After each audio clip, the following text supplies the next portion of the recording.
بسم الله والحمد لله والصلاة والسلام على رسول الله ما بعد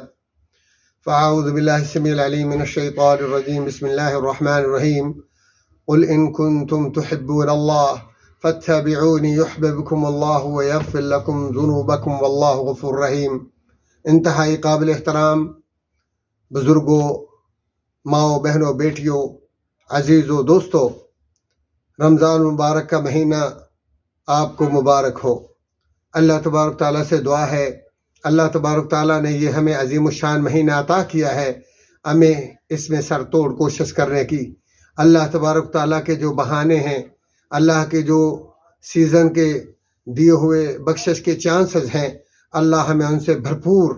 فیض یاب ہونے کی توفیق عطا فرمائے۔ لیکن یہ بات یاد رکھنا کہ رسول اللہ صلی اللہ علیہ وآلہ وسلم کا ارشاد گرامی ہے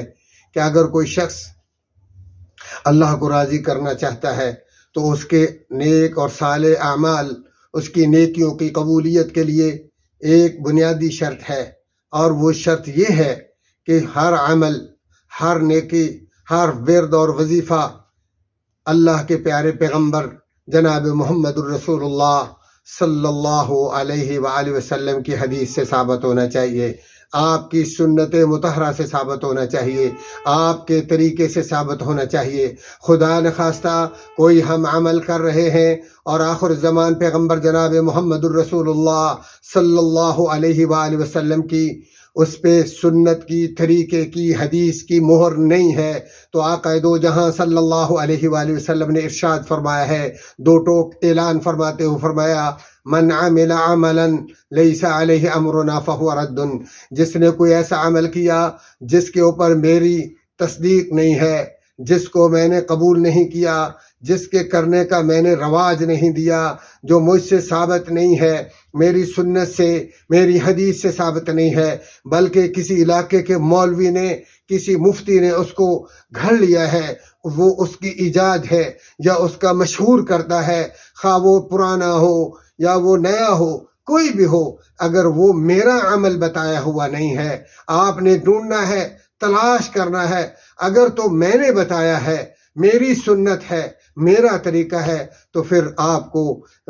جو ہے وہ خوش ہو جانا چاہیے، آپ کو خوش فہمی کا جو ہے وہ شکار بھی ہونا چاہیے۔ لیکن اگر اللہ کے رسول صلی اللہ علیہ وسلم کی سنت سے ثابت نہیں ہے، شریعت مطہرہ سے ثابت نہیں ہے، تو پیارے پیغمبر صلی اللہ علیہ وآلہ وسلم فرمایا فہو رد،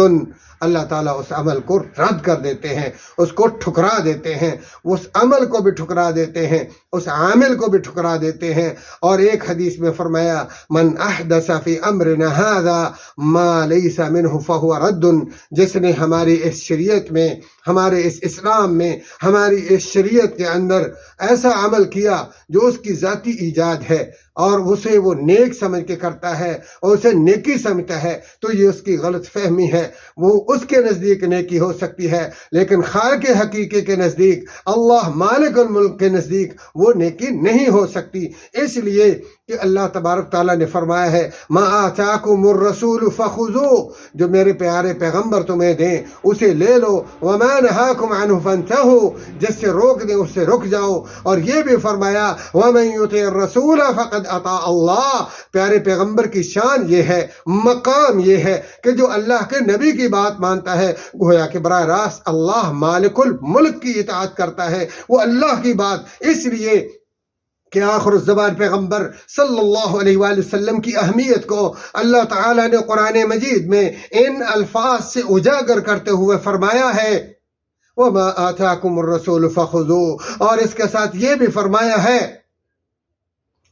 کہ لَقَدْ كَانَ لَكُمْ فِي رَسُولِ اللَّهِ أُسْوَةٌ حَسَنَةٌ، کہ میرے پیارے پیغمبر میں بہترین نمونہ ہے، ان کا عمل نمونہ ہے، ان کا چلنا پھرنا، ان کا اٹھنا بیٹھنا، ان کا سونا جاگنا، ان کا قیام کرنا، ان کا روزہ رکھنا، ان کا حج اور عمرہ، ان کا صدقہ خیرات، ان کی خوشی اور غمیاں، لیل و نہار، شب و روز تمہارے لیے بہترین نمونہ ہے۔ اور فرمایا میرے نبی کی شان یہ ہے، میرے نبی کا مقام یہ ہے۔ اللہ تعالیٰ ان کی گارنٹی دے کے فرماتے ہیں وَمَا يَنْطِقُ عَنِ الْهَوَىٰ إِنْ هُوَ إِلَّا وَحْيٌ يُوحَىٰ، میرے نبی کی زبان سے کوئی بات صادر نہیں ہوتی جو اللہ کی وحی سے ثابت نہ ہو، بلکہ یہاں تک اللہ تعالیٰ فرماتے ہیں وَلَوْ تَقَوَّلَ عَلَيْنَا بَعْضَ الْأَقَاوِيلِ لَأَخَذْنَا مِنْهُ